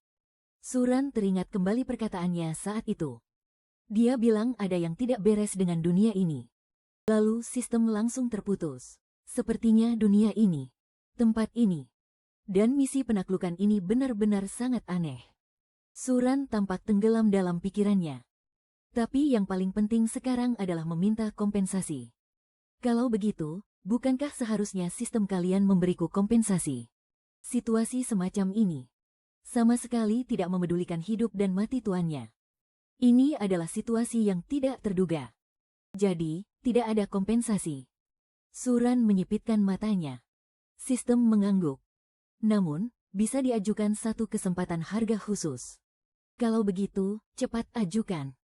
Meskipun sedang melihat toko sistem, dia sebelumnya sudah membeli bubuk obat untuk melindungi diri. Hari ini, bukannya dia tidak bisa membunuh orang-orang itu. Tapi, itu sangat tidak sesuai dengan identitasnya sebagai sang dewi. Lagi pula, jika si Jingcuan yang bertindak, itu lebih baik daripada dia bertindak sendiri. Seharusnya keuntungannya lebih besar daripada kerugiannya. Dia membutuhkan seseorang untuk menyampaikan pesannya. Dan juga butuh senjata yang lebih cocok digunakan oleh seorang dewi. Keesokan harinya, saat Suran muncul kembali. Di tangannya ada seikat ranting pohon laurel. Di atasnya bermekaran bunga laurel. Jangankan Wang Chuan. Bahkan Lin Ze pun melihatnya beberapa kali dengan rasa penasaran. Paduka Dewi. Ini apa? Ranting pohon laurel. Pada masa ini, pohon laurel belum masuk ke dataran tengah. Tentu saja tidak akan ada yang pernah menemukannya. Suran dengan lembut mengayunkan ranting di tangannya. Pohon laurel hanya tumbuh di Istana Bulan. Sekarang sedang mekar dengan indahnya. Bukan hal yang istimewa. Sistem melihat deskripsi di dalam tokonya. Tidak kusangka, pistol listrik bisa dibuat menjadi seperti ini. Si Jingcuan mengemudikan kereta kuda. Sang Dewi tidak bersuara. Jadi dia pun benar-benar tidak tahu harus pergi kemana. Akhirnya, dia hanya berjalan tanpa tujuan. Lagi pula, yang ingin dilihat oleh sang Dewi adalah negeri yang sudah hancur lebur ini. Mereka baru saja memasuki kota kekaisaran. Hal yang bisa mereka lakukan benar-benar sangat terbatas. Jingcuan tahu mengapa Yang Mulia Kaisar mereka begitu putus asa. Dewi, rakyat sekarang hidupnya terlalu menderita. Semuanya hancur dan perlu dibangun kembali, ditambah lagi masih ada sisa-sisa pengikut dinasti sebelumnya. Kaisar dan para menteri Suan Agung benar-benar sudah tidak berdaya. Sang Dewi tidak akan mengasihani Kaisar. Namun mungkin akan berbelas kasih pada umat manusia. Saat kereta kuda berhenti sekali lagi, ia tiba-tiba turun di sebuah jalan setapak di antara ladang. Cumei menatap pemandangan di hadapannya. Tak peduli berapa banyak persiapan yang telah ia lakukan. Saat melihat pemandangan seperti ini, hatinya tetap tidak bisa tenang. Langit dan bumi seolah-olah berwarna kuning temaram. Selain matahari yang terik, tidak ada sedikit pun warna yang cerah. Meskipun melihat pemandangan di hadapannya, ia mempercepat langkahnya. Jika sang Dewi terlalu berhati lembut dan kebaikannya meluap-luap, mungkin saja dia akan dimanfaatkan oleh manusia biasa. Intuisi si Jingcuan memberitahunya bahwa masalah ini sangatlah penting. Para rakyat jelata itu belum pernah melihat anak perempuan berkulit sebersih ini. Juga seorang nona bangsawan secantik ini. Di antara orang-orang yang pernah mereka lihat. Bahkan bahan pakaian para tuan tanah kaya itu tidak ada apa-apanya dibandingkan nona bangsawan di hadapan mereka. Secercah emosi yang langka muncul di mata para petani itu. Namun dengan cepat emosi itu pun padam. Kehidupan yang membosankan dari hari ke hari telah lama menyiksa mereka hingga menjadi patuh dan mati rasa. Orang-orang seperti mereka terlahir dalam penderitaan. Bahkan tidak sebanding dengan sebutir debu di bawah kaki para bangsawan. Satu-satunya yang bisa mereka lakukan hanyalah menghindar dari kejauhan. Meskipun hanya berdiri di sana, ia tidak pernah maju untuk mengganggu orang-orang yang sedang bertani ini. Beberapa anak kecil mulai mendekatinya. Anak-anak ini masih kecil. Mereka belum mengerti betapa putus asanya kehidupan mereka. Mereka belum tahu apa itu kelas sosial. Sesuatu yang tidak akan pernah bisa mereka lewati seumur hidup mereka. Si Jingchuan dan beberapa pengawal berdiri di kejauhan. Melihat ada banyak orang di sini. Mereka pun mendekat untuk waspada. Si Jingchuan bisa melihat bahwa Sang Dewi merasa iba terhadap rakyat jelata ini. Setidaknya, sikapnya pada mereka jauh lebih baik daripada pada rombongannya. Si Jingchuan memberikan sebuah perintah. Jangan menyerang rakyat jelata kecuali benar-benar terpaksa. Suran memanggil Lin Ze. Lin Ze mengeluarkan sebuah piring kecil. Suran mengulurkan tangan dan menunjuk dengan ringan. Di zaman kuno, sumber rasa manis kebanyakan adalah madu atau gula malt. Gula dan makanan manis harganya sangat mahal. Harga sepotong kecil senilai 10 mie sudah bisa untuk membeli 40 butir telur. Anak-anak ini bahkan tidak tahu seperti apa rasa manis itu. Tapi sekarang, piring itu dipenuhi dengan balok-balok gula berwarna putih susu. Aroma manis yang harum menyebar kemana-mana seolah tak tertahankan. Inilah warna cerah yang langka di tengah dunia yang kelabu ini. Suran berdiri di sana memandangi anak-anak itu. Apakah mereka mau makan? Daya tarik makanan manis bagi anak-anak ini benar-benar terlalu besar. Mereka mengulurkan tangan dan mengambil balok gula yang seputih salju itu. Dengan sangat hati-hati, mereka memasukkannya ke dalam mulut. Rasa manis dan harum yang aneh.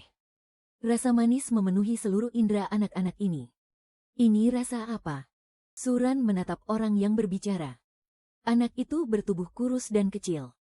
Tapi kepalanya besar secara tidak wajar.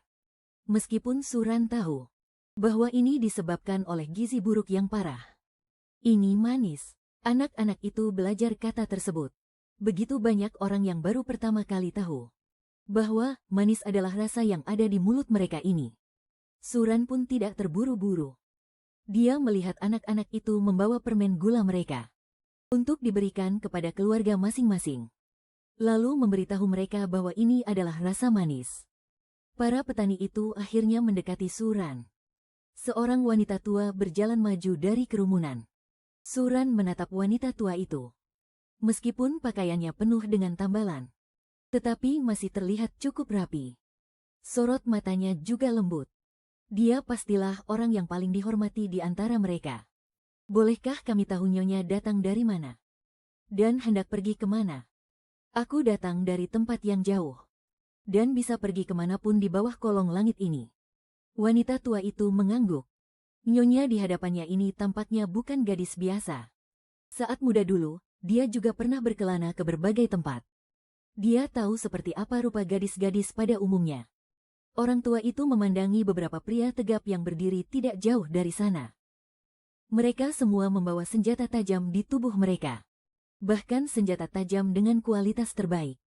Perlu diketahui, peralatan besi seperti ini diawasi secara ketat oleh pihak istana. Dan orang-orang itu, terhadap Nyonya Putri di hadapan mereka, tampaknya juga sangat menaruh hormat. Nyonya Putri, mengapa Anda datang ke tempat yang miskin dan hina ini? Bukannya ia merendahkan diri. Tetapi, tempat mereka ini memang hanyalah sebuah desa yang sangat biasa dan tidak ada istimewanya. Tanah yang penuh kemiskinan dan penderitaan. Segala rupa makhluk hidup.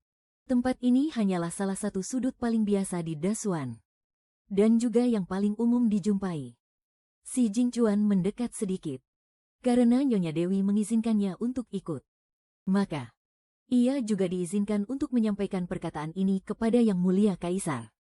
Namun, mendengar perkataan ini, bahkan si Jingchuan pun tidak bisa menahan diri untuk tidak melirik beberapa kali. Meskipun keluarganya juga telah mengalami kemunduran dan meraih ketenaran dan jabatannya dengan usaha sendiri. Tetapi sejak kecil ia tahu bahwa anggota keluarganya menganggap diri mereka memiliki setitik kebanggaan lebih. Mereka terlahir dengan pemahaman akan tingkatan sosial. Namun di mata Sang Dewi, semuanya hanyalah bagian dari beragam corak kehidupan. Sekarang sudah bulan April. Mengapa bibit padi di sawah masih begitu jarang? Meskipun tidak mengerti urusan pertanian. Tetapi di era dengan media yang maju itu, Ia pernah melihat lautan gandum keemasan. Juga hamparan bibit padi yang tak berujung. Bibit-bibit padi di sawah ini, di mata Suran, terlihat sangat jarang. Orang tua itu tersenyum. Ekspresinya menunjukkan kesedihan yang hampa. Nyonya Putri, bibit padi memang selalu seperti ini. Bibit padi tahun ini sama sekali tidak bisa dibilang jarang. Suran tertegun sejenak. Ia menoleh untuk melihat. Meskipun kehijauan tampak jelas, tetapi tetap saja terlihat sangat jarang. Orang tua itu tersenyum. Panen 3 dan permu saja sudah dianggap berkat cuaca yang baik. Langit sudah berbaik hati. Dan itu adalah hasil panen yang hanya bisa didapat dari sawah kualitas terbaik. Biasanya, hasilnya hanya 1 si. Tanah kelas menengah bisa dapat 2 si. Meskipun dalam hati dia mencoba menghitungnya. Kalau dihitung menurut satuan dinasti Tang, 1 mu tanah hanya menghasilkan sekitar 100 kg lebih. Bahkan terkadang kurang dari 100 kg. Padahal seorang pria dewasa, konsumsi beras tahunannya setidaknya butuh 400 kg, kan? 1 mu tanah bahkan tidak cukup untuk menghidupi 1 orang. Apalagi untuk 1 keluarga atau seluruh negeri Suan Agung. Bagi rakyat, pangan adalah segalanya. Tanpa perut yang kenyang, segalanya hanyalah omong kosong. Negaranya mulai bangkit. Justru dimulai saat masalah pangan tidak lagi menjadi kekhawatiran. 2 jenis alat pertanian dan pupuk yang berproduktivitas tinggi. Semua ini harus digunakan. Meskipun dia hanya mendengarkan dengan sangat serius. Tanpa menunjukkan rasa iba. Juga tanpa memandang rendah mereka. Dia bertanya secara rinci tentang hasil panen dan peralatan pertanian. Juga bagaimana cara mereka menggarap sawah sehari-harinya. Orang-orang ini sebenarnya sudah bekerja cukup keras. Mereka mengurus sawah sepanjang tahun tanpa henti. Tetapi jika langit tidak berkehendak, semua kerja keras mereka selama setahun bisa sia-sia begitu saja. Suran duduk di sana hingga matahari tergelincir ke barat. Akhirnya, dia pun menanyakan pertanyaan yang ingin dia tanyakan. Sekarang, setelah negara ini kembali damai, apakah kehidupan kalian semua menjadi lebih baik? Meskipun begitu, tentu saja dia tidak bertanya langsung bagaimana pendapat mereka tentang Kaisar. Bagaimanapun, ada beberapa hal yang bisa dia katakan. Tetapi tidak bisa diucapkan oleh rakyat biasa ini. Orang-orang ini ragu-ragu dan tidak berani bicara. Urusan pemerintahan mana mungkin bisa mereka komentari. Tidak perlu khawatir. Kami bukan berasal dari ibu kota. Hanyalah orang biasa dari pedalaman saja. Sambil berbicara, Suran mengayunkan lengan bajunya dengan ringan. Para petani itu tidak memedulikannya. Tetapi si Jingcuan samar-samar merasakan sesuatu. Barulah para petani itu mulai berani bicara. Setidaknya ini lebih baik daripada zaman kekacauan. Saat zaman kekacauan, nyawa bisa hilang kapan saja. Sekarang, setidaknya nyawa kita sudah aman. Asalkan kita menggarap ladang dengan baik. Pasti selalu ada sesuap nasi untuk dimakan. Tidak akan sampai mati kelaparan. Bagi kami yang hanya seorang petani, bisa makan saja sudah merupakan hal yang luar biasa. Urusan pemerintahan, mana bisa kami ikut campur. Bisa tetap hidup saja sudah sangat sulit. Kami hanya berharap bisa mendapatkan lebih banyak bahan makanan. Meskipun pajak saat ini terlihat sedikit. Tetapi di rumah sudah benar-benar tidak ada sisa makanan lagi. Dinasti baru ini hanya membuat hidup kalian sedikit lebih tenang. Tetapi tidak membuatnya menjadi lebih baik, bukan? Meskipun seolah-olah sedang menyetujui perkataan mereka. Tetapi juga terdengar seperti sedang berbicara pada diri sendiri. Kami hanyalah rakyat biasa. Bisa menjalani hari-hari yang tenang saja sudah sangat memuaskan. Jika bisa makan sampai kenyang, itu sudah merupakan berkah dari langit. Sebuah harapan yang sangat tulus dan sederhana. Namun itu adalah sesuatu yang seumur hidup mereka tidak pernah berhasil diwujudkan. Dia menghela napas pelan, lalu bangkit dan pergi. Mungkin suatu hari nanti bisa terwujud. Orang tua itu tidak berkata apa-apa. Dia hanya tersenyum, dan senyuman itu tidaklah indah. Tidak membuat orang yang melihatnya merasa senang. Mereka hanya menganggapnya sebagai lelucon dari seorang nona bangsawan. Kereta kuda itu pun pergi, meninggalkan para petani yang kebingungan. Mereka menganggap diri mereka baru saja bermimpi. Hanya rasa manis di mulut mereka yang masih terasa. Apakah kau merasa mereka menyedihkan? Sambil menatap Lindsay di sampingnya. Dibandingkan dengan dirinya, reaksi Lindsay justru biasa saja. Menyedihkan, Lindsay tidak mengerti mengapa mereka menyedihkan. Bukankah semua orang memang seperti itu? Benar juga, jika bukan karena sebuah kebetulan. Dia juga seharusnya menjalani kehidupan seperti itu. Bagi mereka, kehidupan seperti ini tidak ada yang salah. Semua orang memang menjalaninya seperti ini. Untuk urusan makan sampai kenyang, itu hanyalah sebuah angan-angan. Selama masih ada sesuap nasi dan tidak mati kelaparan, itu sudah hal yang sangat baik. Meskipun hatinya terasa pedih, ini adalah hal yang wajar bagi manusia. Dia pun tidak bisa menghindarinya. Manusia selalu bersimpati pada yang lemah. Terlebih lagi, hal seperti ini memang sulit dia terima. Sang Dewi boleh berbelas kasih, tetapi tidak boleh terlalu berlebihan. Lalu karena belas kasihan itu, terus-menerus memberikan hal-hal baik. Jika begitu, di mata orang lain, dia akan dianggap seperti sebuah alat. Dia hanya akan diperas hingga tak bernilai. Lalu mereka akan berkata, ini semua demi rakyat jelata. Meskipun dia harus mempersiapkan diri untuk kemungkinan terburuk. Dan meskipun dia masih awam dalam politik. Tetapi dengan berbekal pengetahuan dari para pendahulu, dia sedikit banyak tahu beberapa hal. Jadi, setelah Sang Dewi menunjukkan belas kasihnya, seharusnya dia lebih banyak merasa bingung. Aku hanya merasa ini sangat berbeda dari yang dikatakan Senong. Kebingungan Sang Dewi begitu jelas, membuat orang merasa tertekan. Dewa seharusnya mengetahui segala hal di dunia ini. Mengapa dia begitu terkejut dengan pemandangan ini? Si Jingchuan ingin bertanya, tetapi khawatir salah bicara. Namun, masalah pangan benar-benar yang paling utama. Saat ini, Kerajaan Xuan Agung bisa dibilang sedang menghadapi masalah internal dan eksternal. Bukankah itu semua karena persediaan makanan yang tidak cukup? Paling parah, aku akan membuat Sang Dewi marah. Biar kesalahannya aku tanggung sendiri. Jantung si Jingchuan tiba-tiba berdebar kencang. Sementara itu, sistem sedang menyampaikan pesan kepada Suran. Selamat kepada tuan rumah karena telah membuka pencapaian baru. Membuat target penaklukan merasa penasaran tak tertahankan. Hadiah poin, 3.000.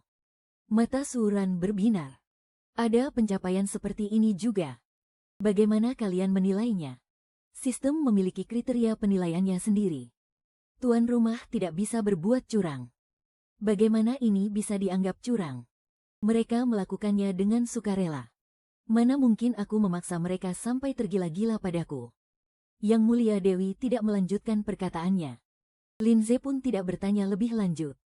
Dia sekarang menjadi sangat berhati-hati. Takut jika ada perbuatannya yang membuat Yang Mulia Dewi marah.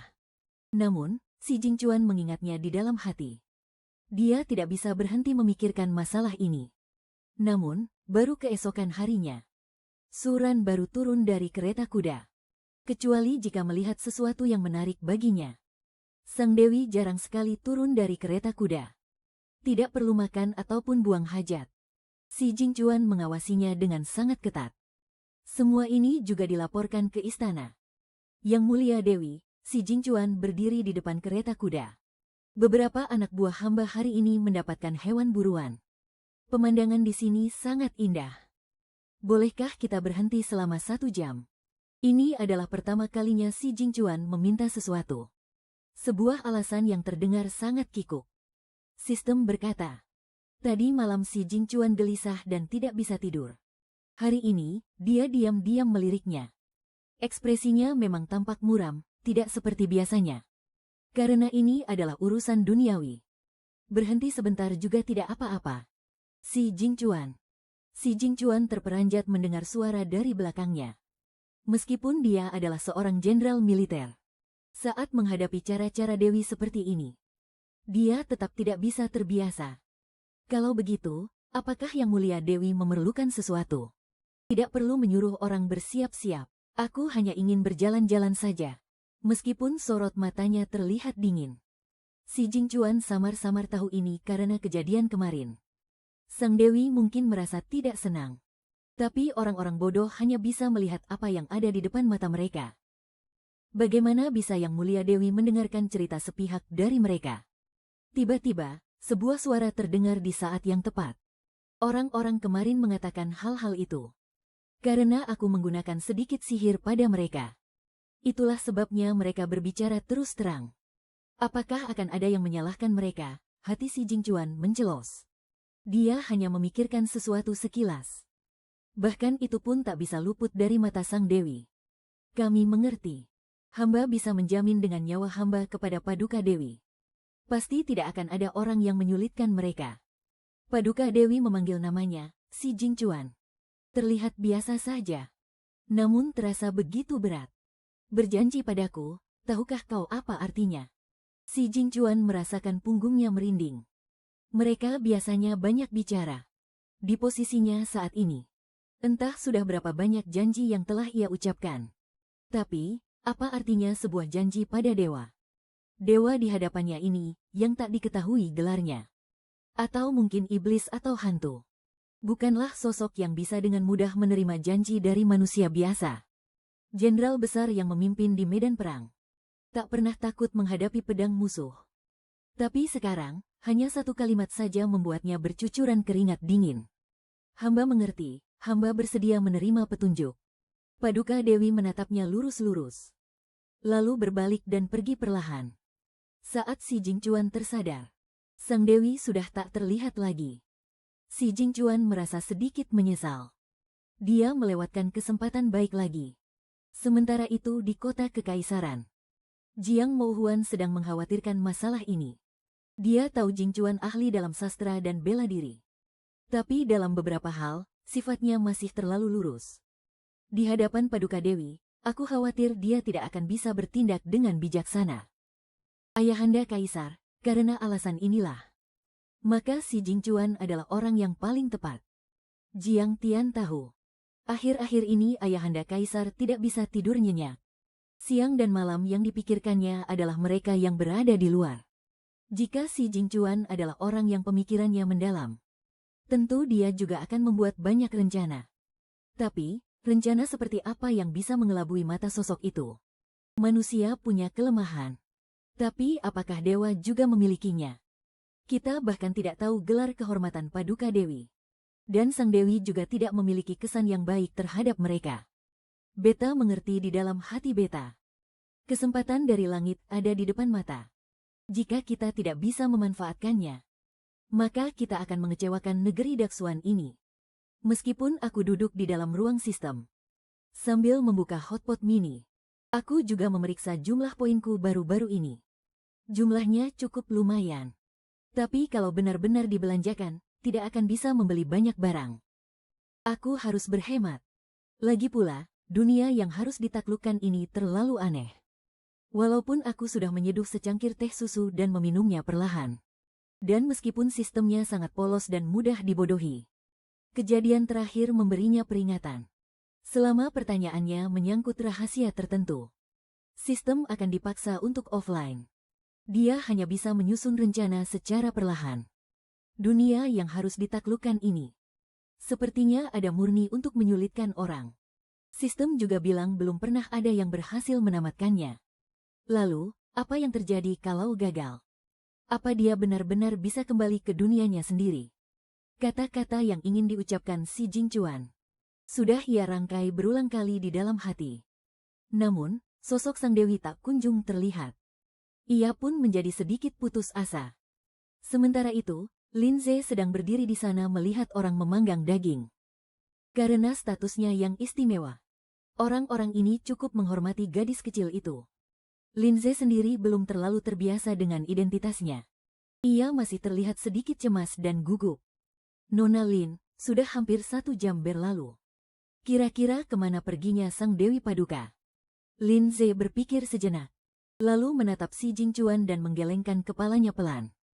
Sang Dewi Paduka memang selalu datang dan pergi tanpa jejak. Mendengar ini, hatinya tergerak. Si Jingchuan selama beberapa hari ini telah menjalankan tugasnya dengan baik sebagai kusir.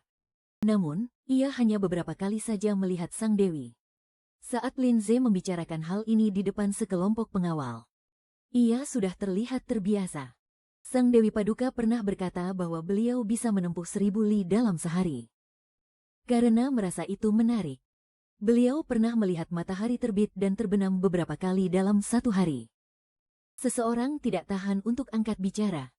Cara-cara itu memang penuh dengan bujuk rayu. Namun, itu semua tak lebih dari menciptakan pemandangan yang aneh. Aku belum pernah melihat cara seperti yang digunakan Sang Dewi. Sang Dewi biasanya selalu bersikap dingin dan acuh tak acuh. Sekalinya terlihat tersentuh, ia tetap tampak terbebani oleh pikirannya. Sangat jarang sekali ia berbicara. Tetapi mereka juga mengerti cara-cara dari dinasti sebelumnya. Tidak ada gunanya bagi Yang Mulia, tidak sebanding dengan Sang Dewi. Mungkin di mata Sang Dewi, mereka dan Kaisar tidak ada banyak bedanya. Semuanya hanyalah manusia biasa. Kekhawatiran di hati si Jingcuan semakin dalam. Dia menatap hutan tempat sosok Sang Dewi menghilang. Pohon-pohonnya rimbun dan hijau, saling bertautan rapat. Sinar matahari yang jatuh dari atas, semuanya terhalang rapat oleh kanopi pohon. Hanya menyisakan titik-titik cahaya di sana-sini. Hutan lebat seperti ini, biasanya mereka hanya akan masuk jika pergi bersama-sama. Dan mereka hanya berjalan-jalan di bagian luarnya saja. Karena mereka tidak bisa melihat apa yang ada di dalamnya.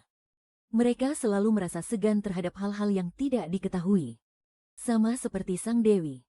Sifatnya yang ajaib pun tidak terkecuali.